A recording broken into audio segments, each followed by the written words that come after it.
For the Lynn Scott family, having a child who requires daily medications to keep her alive can sometimes be a game of chance. That's why when a pharmacist at the Chantilly Walgreens drove 100 miles away to get their daughter Callie's medication, we had to thank her for paying it forward.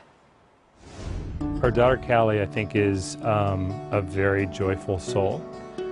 She's always bright and cheery. She's been through an extraordinarily tough time, but still puts a smile on her face. Still likes to joke and pal around, adores her big sister.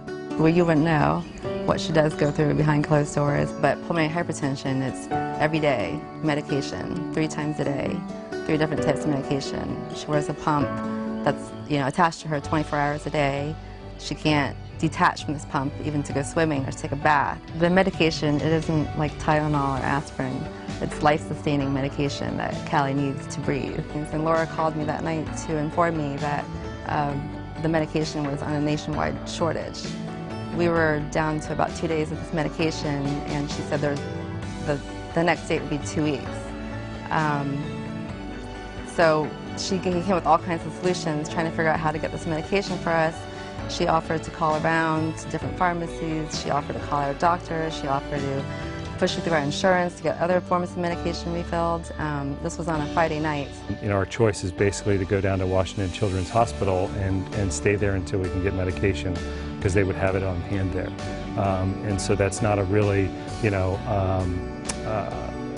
good thing to put a child through, that you have to rush to the hospital just so they can get, their medication. Laura, she said, you know what, let me call around for you and see what I can do. She called me back, a few hours later. I think it was like 9 p.m., which I know the pharmacy closed at 9. She said, Nikki, I've located a bottle.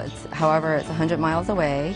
She goes, but I'm going to go get it for you. The words I remember her saying was, if this was my child, I would want someone to do it for me. Just amazing that somebody would take it upon themselves to look out for our daughter like that. And when things like this happen, the angels really come out from time to time, and she's really been one of those for Callie. She just did it. She didn't expect anything in return, and that to me is just amazing. I'm still speechless, because we've never ever had anybody do anything that nice for us. Hello, Miss Laura. Thank you for driving 3 hours for getting my sister's medicine. It meant a lot to us. Without people like you, it'd be very difficult for us to go through the day-to-day, and it means so much to us. So thank you. Laura, I would like to thank you from the bottom of my heart. Your act of kindness has really restored my faith in everyone, and we'll always be thankful for that. The Pay It Forward team surprised Laura Thomas earlier today with a spa day to the Salamander Resort and dinner for 2 to a local restaurant. Many thanks to both Laura and the Lynn Scott family for sharing their story.